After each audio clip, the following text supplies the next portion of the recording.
Hello and welcome to the Events Podcast, where we help you build your events empire by building profitable events while having fun at the same time. So we've had a bit of a break over the summer, really since the start of the year. I was really busy with my company Apps Events during the pandemic. I talked about that on the last call with James. We transitioned to doing a lot of work for Google, running a lot of online events, doing different stuff. So I was just really busy, but I've really missed doing the Events Podcast, and we're still getting great views. We're actually a top 10% of all podcasts in the world still, which is amazing, as it's a very niche thing. But I want to say a couple of things. Firstly, if you enjoyed the podcast, please get in touch with me. Most people don't give me any feedback, and getting feedback really encourages me to make more episodes. Just email me at dan@appsevents.com, dan@appsevents.com. Even better, if you can give us a review.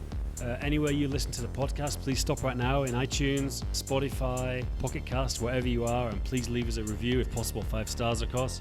Would be great. Back to the podcast. So we really focus on helping event entrepreneurs run amazing events, and that could be people who run events companies, but also just as many people, maybe more, are entrepreneurs who just run events as part of their business. They might run events to promote something else. They might run meetups. They might run one big conference a year. This is the kind of people I want to help, because I run events myself. So, this podcast is kind of like therapy for me, where I get help and assistance on how to run the event. So please, again, leave some feedback.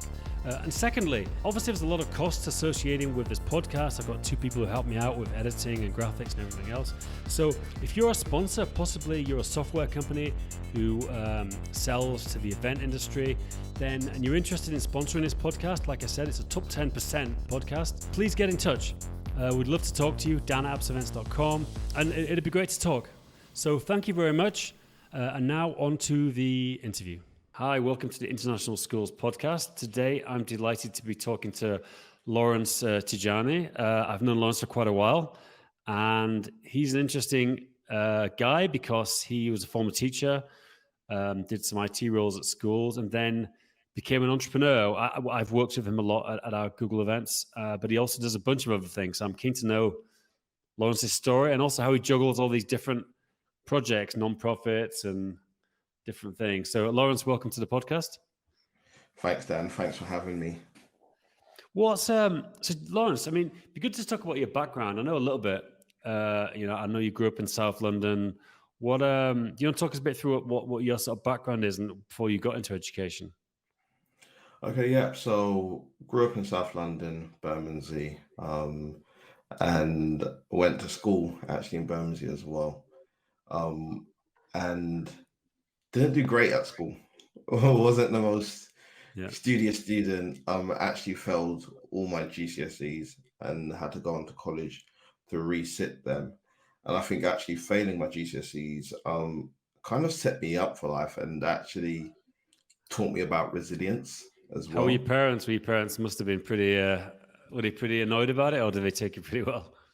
So I come from a Nigerian background, so they didn't take it well, and I felt absolutely awful, particularly for my mum, because she came over to the UK from Nigeria with nothing, and sacrificed her dreams to put opportunities on the table for myself. And at that young age, I didn't really understand that and took the opportunities for granted. So yeah, it was the first time where my mum didn't shout. It was just that look of disappointment. And, when a parent looks at you disappointed, it's the hardest thing to accept, you rather they shout at you or something, but it was just like, okay, Yeah. So you went to like a sixth form college, or was just a different college to retake them? Is that right? So yeah, went to a sixth form college that was located in Southwest London, and even that experience of enrolling kind of shaped the teacher that I wanted to be, because on enrollment day I had to go up to the desk and ask to enroll. Now there was this gentleman on the other side of the table. I call him a gentleman now because I'm a bit more mature and older and can take that. But he looked at my results and then said, took a sigh and was like, I don't think education's for you. maybe you should go and do something with your hands. And that's not me knocking anyone who's got a trade or anything like that. But what that showed me was I was put into a box straight away. There was no context of was there a reason behind I got these results. It's just that they saw these grades and was like, this is where you need to go essentially. So I had to fight to actually resit my exam on GCSEs. Yeah, and I guess they let you. And did you do A levels or something after that? You stayed at the same place, did you? Yeah, so I reset my GCSEs. I did extremely well in them. So it wasn't about not being able to do it. It was just a lack of application in Yeah, school, and just being a bit of an idiot, to be honest. And then went on to do I think they're called advanced level vocations. So they're yeah, equivalent to A levels. And I picked those because I knew what I wanted to do. I knew what I wanted to be around in IT. So I yeah, did that and did maths for the first year at AS, but dropped that in the second year because it hurt my head. yeah, And then went on to university. So got good grades, went on to university, studied software engineering, yeah. and got a degree in that. And Were you using that living at degree home actually. still? Did you do a student experience, or you just lived at home through? Because I guess you were quite close by. So what was interesting about that is I don't know, how can I say this? I became quite mature after I didn't pass my GCSEs. So I Yeah, actually stayed in London. I actually had moved out from home at 16, so I had a right. council flat. So on top of that, I was, going to uni, but from a very young age, having to pay for my bills and everything and working on top of that as well. And I actually didn't spend my maintenance grant. I actually saved that and worked through uni as much as possible. See, I worked all through university, and like, I mean, obviously, there's some people for whatever medical conditions that can't work. But I think for most people, if you're able to work, I just don't know why people don't do that. And because people saddle themselves with way too much debt now. I mean, when I went, it was easy because it was free. But I still don't understand why everyone hasn't got jobs through university. It's just it's setting yourself up for such a uphill battle in life if you take on a lot of debt. And come out of it after 3 years or 4 years with a lot of debt. I think it's that. I think it is the debt as well. But I think what it taught me was actually balancing and actually what life was really like. Yeah, Of that, you're going to have to do many things at one time and juggle stuff. yeah. So for me, it was the best decision to actually work through university. It allowed me to be kind of very, careful how I spent my time and who I gave it to. Yeah, Because if I wasn't in the library, I was picking up extra shifts to get through university. I yeah, I actually remember there was one day I had a deadline. I'd finished a 12-hour shift in Canary Wharf. I used to work in Marks and Spencer's, and then went straight to my university library and had a yeah, nap in the library and carried on with the assignment and got in. And that's the kind of graft and grit that I actually developed. And that was from actually failing. If I trace it back, it was from failing and not wanting to ever fail again and have that taste yeah, in my mouth, if that makes sense. yeah. What years were at university, by the way? I'm just thinking because I actually worked in Canary Wharf and I used to go to that Marks and Spencer's all the time, and it was in the late '90s. I worked there. I don't know what university. I wonder if I ever actually met you in Marks and Spencer's. I don't. I can't remember the dates from, but it wasn't in the 90s. Definitely No. in the 90s, I was still in school. Oh, you were So still at school, yeah. It would yeah, have been 2000s. Yeah, was I there? No, hang on. I'm losing track of time completely. Maybe it was the early 2000s I worked there. I'd have to look it up. I don't know. Yeah. I lose track. It just gets so confusing with the change from 90s to 2000s. I just lose track of yeah. time completely. I think it would have been around 2005, 2007. I reckon I would have been in Canary Yeah, Wharf. yeah. Cool. So you went to university, you got through that. And what did you just decide you wanted to get a job for a school, or were you looking at different things? So a mixture of things actually happened. If I just take it back to kind of university, and this is how I kind of got into teaching, was during university, I was meant to go on a sandwich year, which is a placement year essentially Yeah, in industry. And I had that all set up. I was gonna go and work for a networking company in Angel, but I had a severe epileptic attack. So I suffer from epilepsy. I was diagnosed when I was 16, but I had a severe epileptic attack in university, and I had, I think, about 4 repeat seizures. So I went into hospital, but when I woke up, I thought I was back in college.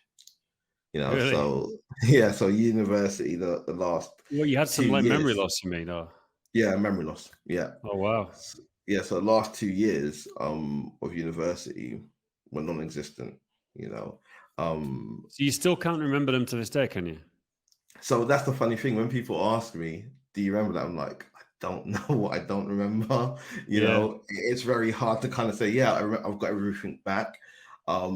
There are moments when people mention stuff to me, and I'm like, I have no recollection of that. Don't know what you're talking about. So I couldn't fulfill my placement. I had a decision to make in that summer, was to either repeat my second year because it was yeah, during the exam period, but because I was already behind on kind of my deadline, because I failed my GCSEs, I decided no, I want to do it during the summer.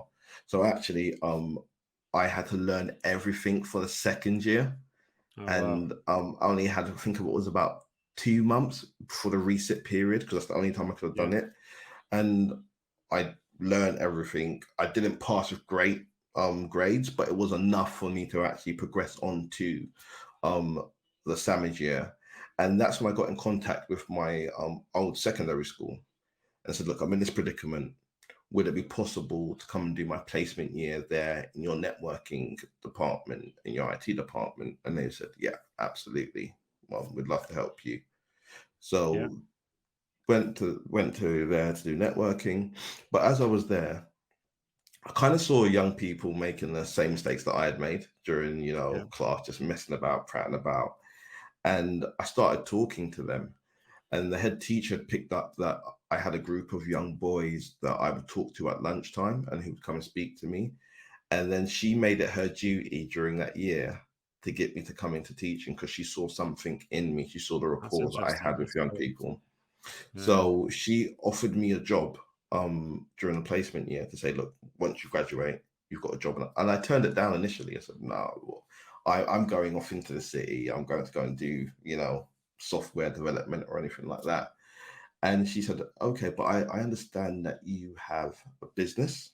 Is that right? I was like, yep. And she goes, how about if I give you 4 days um, working here and 1 day off, but paid at the same time as well.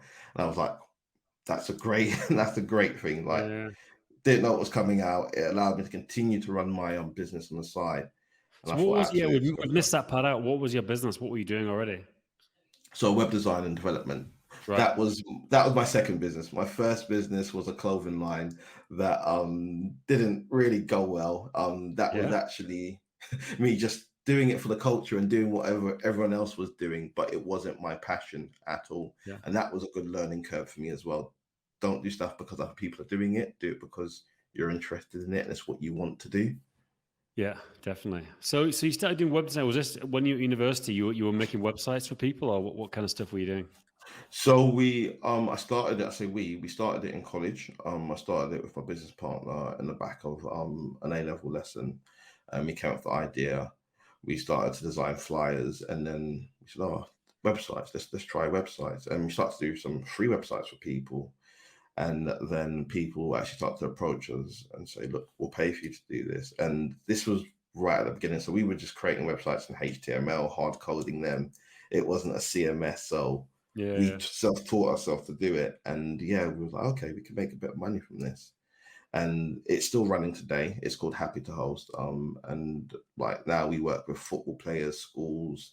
We've worked with Sony, Tesco, just different a range of different businesses as well. Definitely. Yeah, well, let's go. We'll definitely get onto that and how you grew that in a sec. But how did it go of getting a school job? You said, I remember you told me you didn't do a PGC, you did there's some other way you managed to get into it. How did you do all that? Yeah, so I did a GTP, a graduate training program. Yeah. So that allows you to work and train on the job as well. So you have a couple of days where you're released each term to go down to Canterbury University and do the pedagogy alongside actually actively being on the job, and you Yeah. would have to collect your evidence while teaching.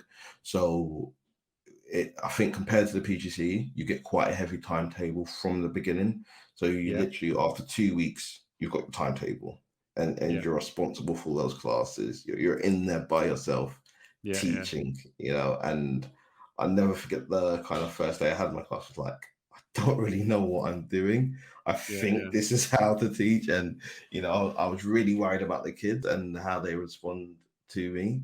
But Yeah. it went all right, and I think I did quite well because I taught for 10 years. So, Yeah. yeah. Wow. So 10 years. So during that time, did you get other businesses on the go? Or were you just working on, as I say, but were you working on growing your web hosting business? Was that something you were growing in parallel, or did you do anything else at the time? So, during the 10 years, I had that work parallel the web design business alongside Yeah. that. And that's where that Friday that came in, because that was the day where I was off from school, came in to do that. But anyone knows who's a teacher is, part-time doesn't really exist in Yeah. teaching, because even when you're off, you're trying to play catch up with the marking or other stuff. And Yeah. I had actually become a head of faculty in the last 5 years. So Right. even though I was off, I was getting loads of phone calls about students and other bits as well that I was doing. So I actually had to adopt a way of still trying to make sure that business was growing. And the way Yeah. I did that was actually waking up early. Yeah. So I would wake up around 4:35 in order to start that, to get what needs to get done before I actually went into school. I You think that's know, one of the biggest productivity hacks. I've only discovered this in the last year. I used to always get up before I had kids. I used to get up at like 9. Because I work for myself, and I'm on a different schedule to most people, so I don't have to unless I've got a specific meeting. But now I've got young children. Like I get up like pretty similar to you, like 5 o'clock. Like if I take this morning, I got up at 5, took the dog out, made a coffee, and then like 5 till 7 before the kids woke up. Like I got so much work done. My brain is just on fire that time in the morning. That's bang, bang, bang, bang, bang. I get out the big tasks that I normally just put off because I don't want to do them. Like I just get them done. And like for me, I'm just doing it almost every day now. And that 2 hours, sometimes it's an hour and a half. Like is the best time. Sometimes if I just did that, I'd have had a good day. absolutely. I mean, I call that like my magic hour, Yeah, because, like you said, anything that's a big task or anything I know is going to be difficult and requires a lot of brain power, I will attack in those at that time, because I don't get disturbed. No, yeah, no one's really awake around that time, so it yeah, allows me to just focus on that. There's not emails coming in where I get distracted. Just see that email pop in, and then I move away from that task.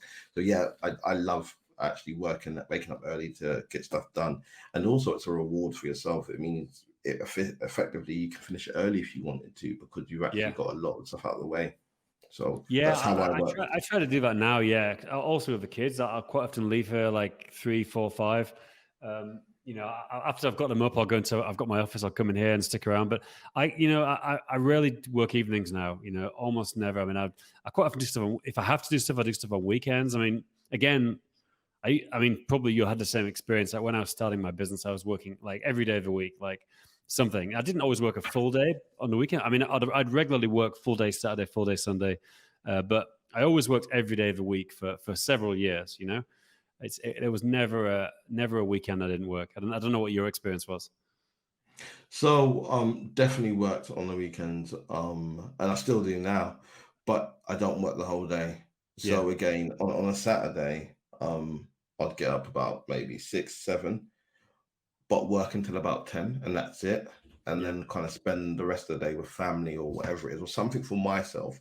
But yeah, on Sunday evening, I like to do kind of a brain dump of like, look, what do I need to achieve in this coming week, and kind of yeah, set my week up and set my calendar up. And one of the things that I've tried to get a lot better on is living by my calendar. So actually, I put nearly everything I can in my calendar, down to actually chill time. yeah, So that chill time is protected. Like I wouldn't have no meetings in that period. yeah. I even put stuff in like going out for a walk. So I live by my calendar. If it's not in my calendar, it doesn't exist. That's kind of my Interesting. mindset Yeah, there. yeah. I do that Yeah. sometimes on a Sunday night. Like I need to do it, and I always like appreciate it when I do it, But it's just getting, I don't do it every week, Sometimes, yeah, I don't know, but yeah, it's a great tip though. I know very productive people I know always do that Sunday, preparation for the week ahead. Yeah, and it's weird. Like I schedule a lot of things, but I hate meetings, like I mean, if I've got one thing in my diary, I'm like, oh, and it's great. It's a bad thing to say, because it's not a good characteristic. I really wish I looked forward to it. But like I've got some in my calendar. I'm just like, oh no, I've got to do it. So I think for me, if I could pile everything up Monday, Tuesday or something, that would be the best way to do it. I had loads and loads of meetings, and then a few days where I've got some open time to do stuff. It's I love having open days, and I can just like Friday of this week, for example. I've got nothing scheduled. I just work on different things, and I really that's what I'd enjoy the most, having that kind of time. No, definitely. And what I do with meetings, because I know what you mean, Dan, about meetings. I kind of block book my meetings, so Yeah, I have that's a the way to do window it. of like it might be 10 to 1, but after one, I might not actually have any other meetings on purpose, and that's to Yeah, get tasks done that I necessarily wouldn't get done as well. Because I find sometimes you can go for a whole day of a meeting, and then you turn around and go, "What have I actually achieved for myself? What have yeah, I actually done that brings the business on to the next step?" yeah. So that I'm very careful with meetings and what I put in and It's when. funny. I got a good friend of mine. He's just come back to London. He's been in Seattle for many years. Very senior guy at Amazon, like top 100 people in the whole of Amazon. And the way he works is he just pretty much sits in the conference room all day. And he's got two assistants. They just make meetings for him. And he actually has to schedule like 30 minutes if he wants to go out and get a sandwich or something. If he doesn't do that, his whole day for like 10 hours is just meetings, like every day. That's all he does. Like, people just come in, next person comes in, next person comes in. I'm like, that would drive me nuts. I don't think I could do that. Yeah, I don't know how you process what's been going on. Like I couldn't do it. I couldn't do it. Yeah, exactly. But you had the web business on the side, and you're teaching, and then at some point, I guess you decided to go full time with the entrepreneurial stuff. Like, what was the transition? Because I talk to a lot of teachers looking to do entrepreneurial things, and I think the first thing I usually say is, look, do what you did. Like, if do this, even if you don't get a free day, evenings and weekends, because you're only going to know if you actually enjoy doing something, if you actually do it, rather than just leaving your job with no income and then starting a business. I think it's definitely the best way to get it going, and then see if you enjoy it. But what was your experience? Like, why did you decide to leave, and what were you doing at the time? So again, it was another interesting one there. So I had been thinking about it, but if I'm gonna be completely honest, I was scared to take the jump, Yeah, and that there was always something, I say in quotations, that was holding me back. But it wasn't really. It was maybe I got a promotion. Every time I mentioned I want to go and do this full time, I said, "Look, we've got this for you here." But actually, what allowed me or made me leave teaching in the end was actually my health. yeah. So I had a severe epileptic attack, another one, and this is different from university now, and that was about 6, 7 years ago, and this is the worst one that I've ever had. So it was on the last day of term, um, and I was in my office and was feeling a bit dizzy, and then collapsed. But on the way down to collapsing and having my attack, I hit my neck on an oak desk in my office. Oh wow. So yeah, so I think they said about 10 attacks back to back, and Did someone call an ambulance pretty quick? Did someone see it happening? yeah. So one of the where people saw it happening when they're walking past my office, and they alerted a member of staff, and yeah. So had to go to hospital, A&E, was in a neck brace, and everything, had to be sedated to stop the attacks. But when I came back round, I couldn't feel my legs. So Oh this no. is like this is maybe the next day. Woke up and like, really confused, but that's normal with my attacks. But what wasn't normal is I couldn't feel my legs. And alerted my wife, um, to say this is what it was. Doctors came round. They were unsure what had happened. Um, and then I never forget how scared I was to ask the doctor to go, right, will I be able to walk again? Will I feel them again? I didn't do it for a couple of days because I was scared of the answer. And when Yeah. I finally plucked up the courage to ask the doctor, he said, look, we take it one day at a time. And basically, when you hear one day at a time, I've been in hospitals enough, is we don't know essentially, Yeah. Yeah. and let's not worry about that. So it was for about 4 days, 3 to 4 days, I couldn't feel my legs.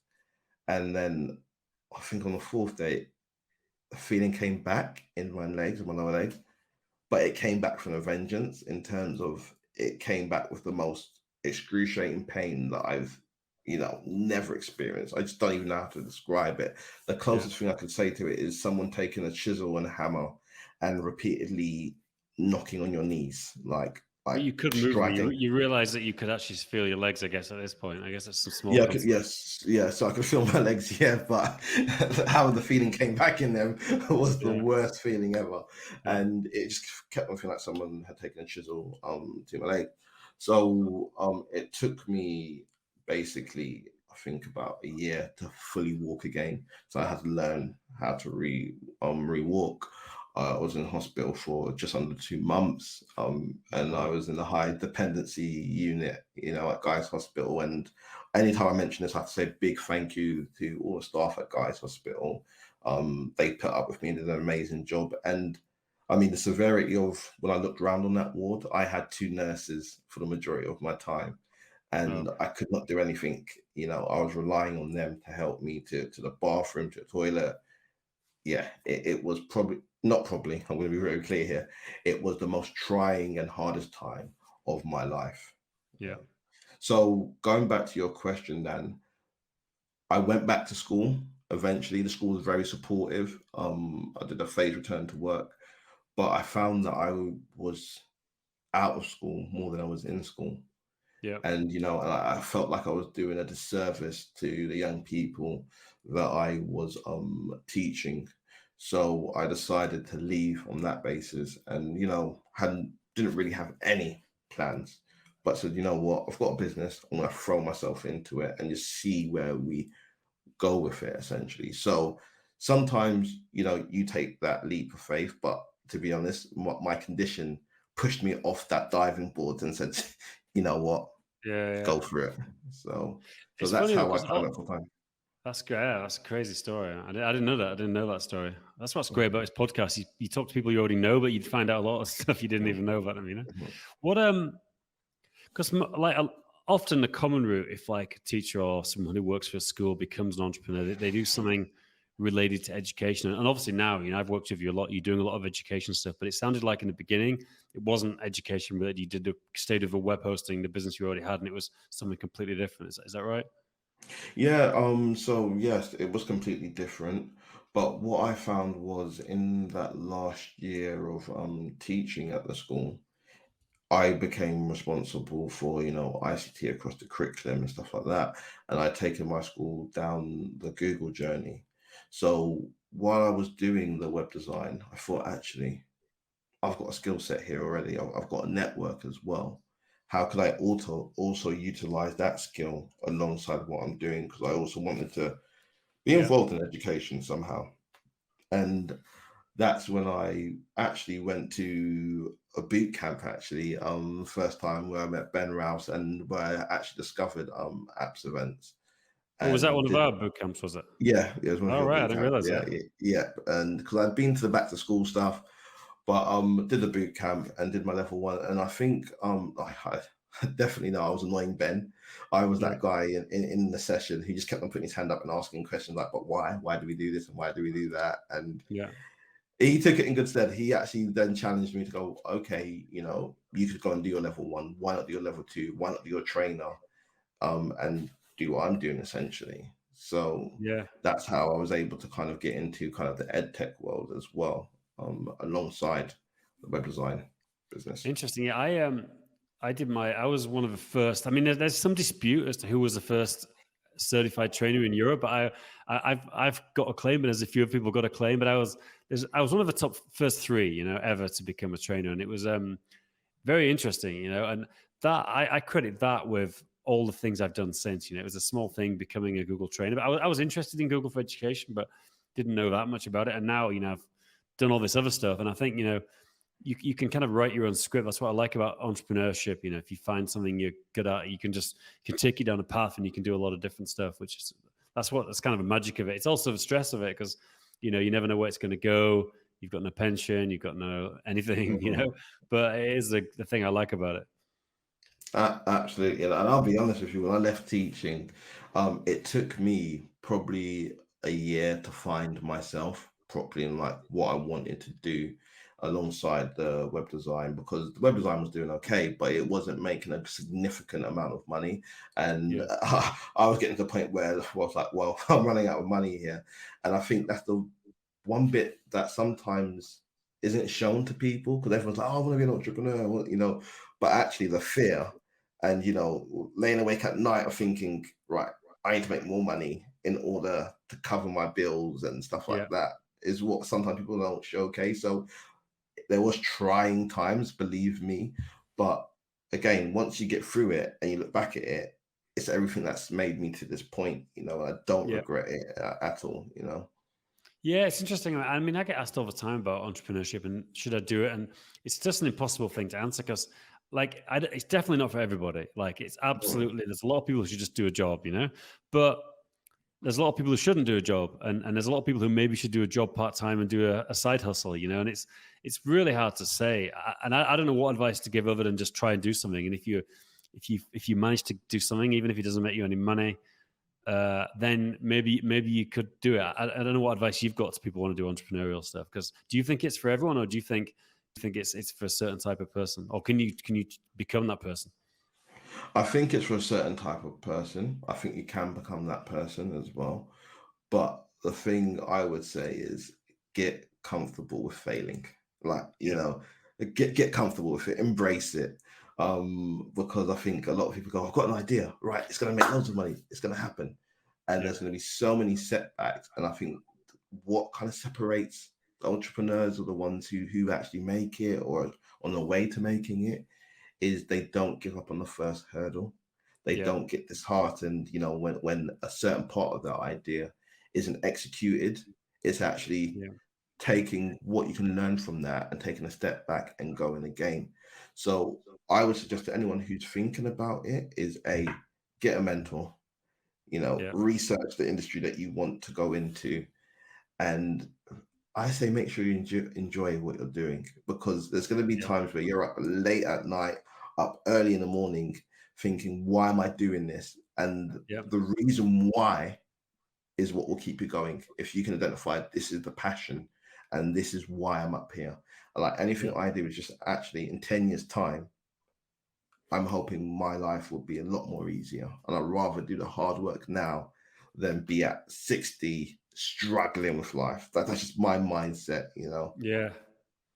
Yeah, it's interesting. I was similar. I think now the stage I'm at, 'cause I'm a bit older than you, obviously. I think, like, I don't actually think I ever want to retire. I mean, I might want to do different things, but I'm just someone, I have to do something. I have to have things to do. So I'm thinking now to try to, like, because that's the case. I'm never going to retire, I don't think, but I'm trying to, like, spread the retirement through my life. So I'm trying to sort of have, like, take Fridays off, maybe do 3 4 day weekends sometimes, take more free time, and then so I've got the energy to do it. But that's different. Like, when I was your age, I was just working like 7 days a week, but now I'm at, like, I've kind of thought about it, and I don't just want to play golf. I mean, I like playing golf and doing hiking and doing all these things, but I don't want to do that every day of the week. So I've discovered that as long as I'm, like, mentally and physically able, I'm always going to work. Which is kind of that was quite a recent discovery. I think until recently, I always thought I would retire. Now I'm like, I just know that's not going to happen. As long as I can work, I'm still going to do something. And it might be a non-profit, it might be something different, but I'm going to be doing something. I totally agree with that. I'm a long way from retirement, but the way I look at it is, I think the moment in my head, for me personally, is the moment I kind of retire is like, it's just where kind of I'm just putting a stop to life. For me Yeah, personally, I think there's so many things that I could go and do. It changes, like you said. It might not be that a 7 day energy that you need to do.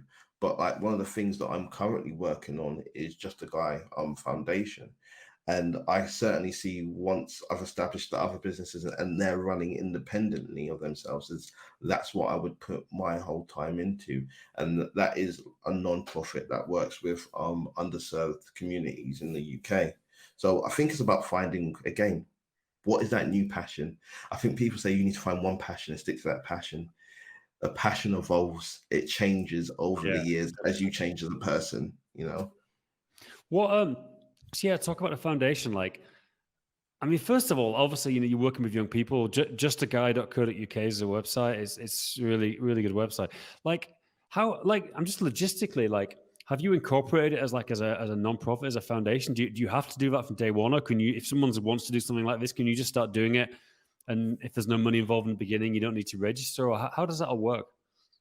So when I first started it out, it was just literally a blog, Dan. Yeah, It wasn't a foundation, it wasn't a corporation.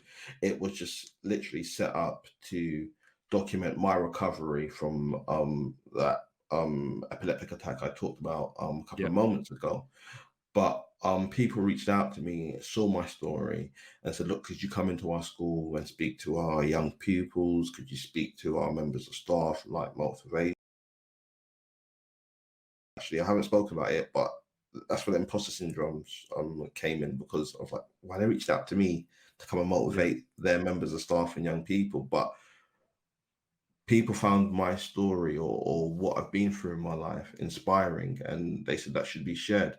So I then kind of took it away from being a blog and going, actually, I really enjoy this. I yeah, do want to work with young people. I'm really getting something from this. So that's when I turned it into a social enterprise. And it's only in the last year that it's now been incorporated. So it's a CIC, it's a community interest company.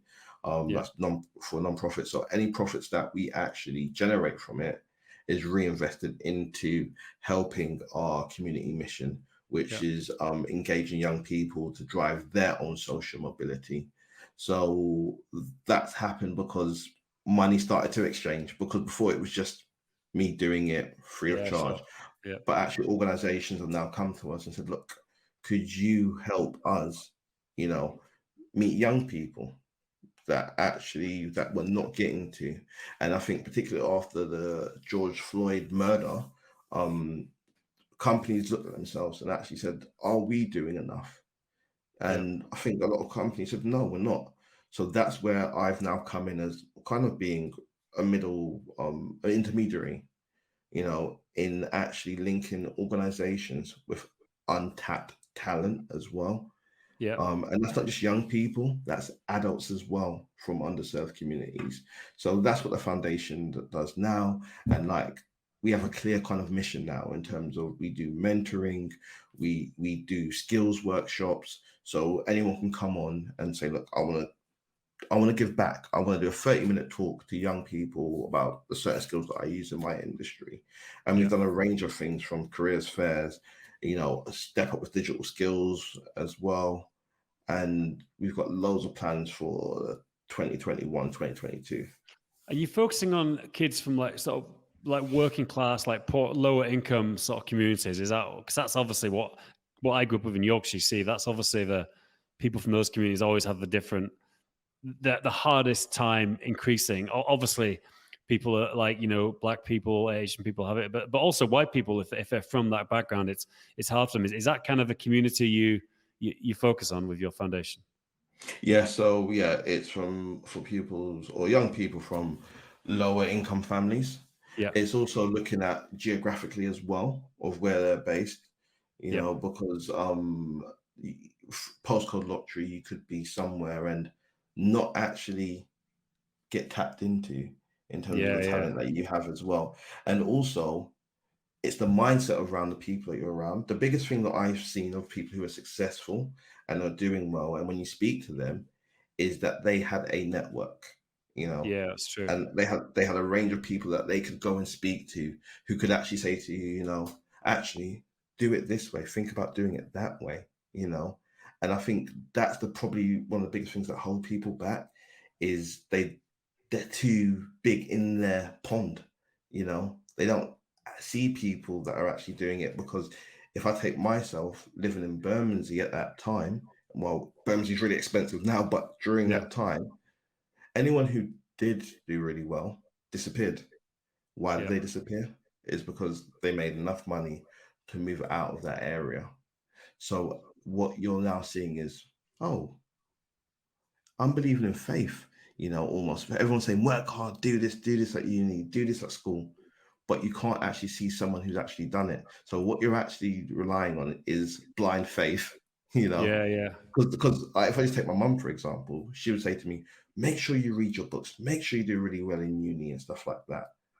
But my mum had never done it, you know. Yeah. Or I had an uncle who had a master's and a PhD, but wasn't in a great job and was really struggling for money. So Yeah. if everyone's telling you to go and do well in school, you're like, but I look around at me, the people that have done it aren't doing well, and the people Yeah. that are telling me to do it haven't done it. So why should I do it?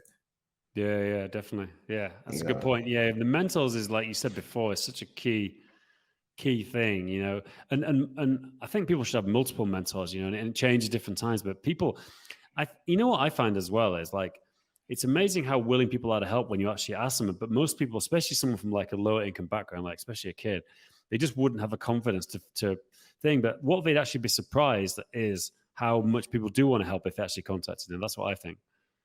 definitely. And I even go back to the point, I loved what you just said there actually, was about multiple mentors. Yeah, We all have mentors, but I think when we put the term mentor, it's a very formal, right?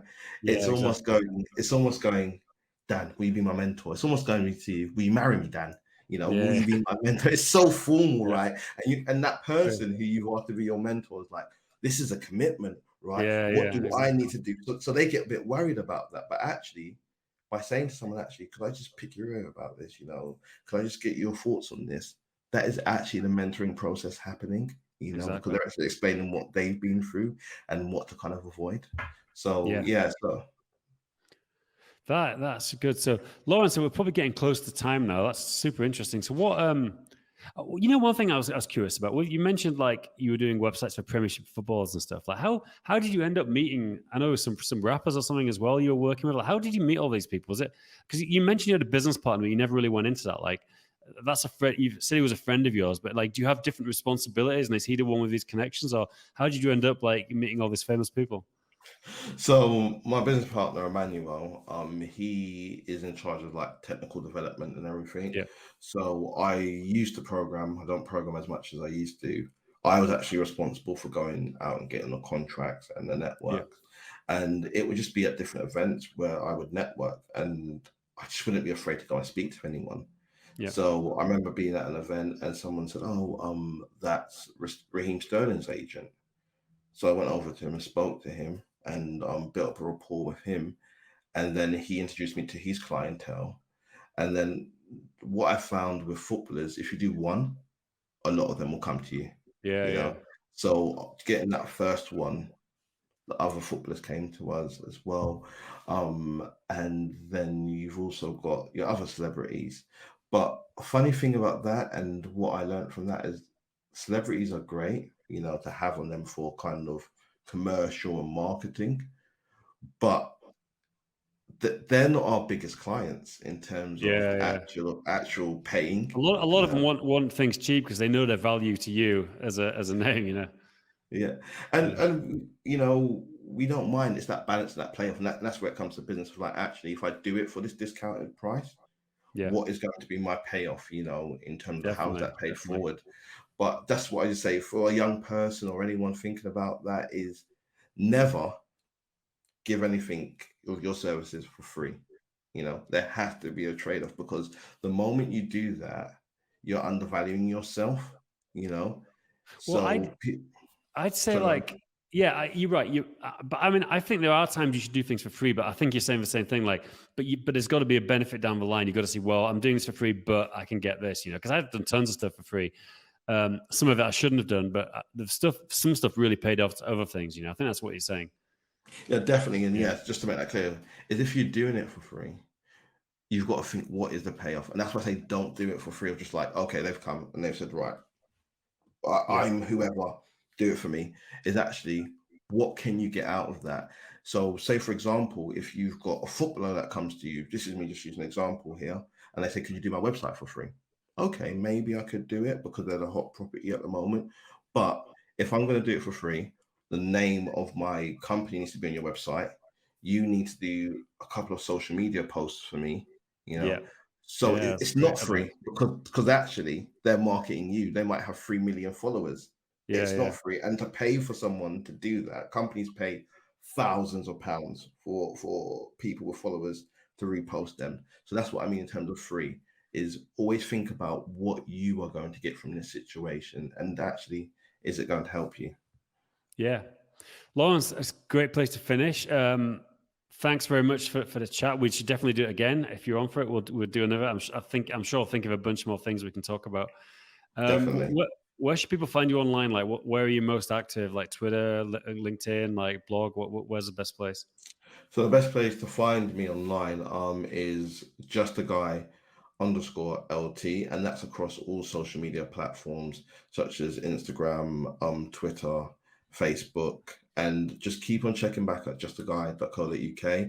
And also for web design and branding is happy the number two host LTD across all social media, and you'll be able to find us. Great, Lawrence. Pleasure to talk. Thank you very much. Thank you for having me.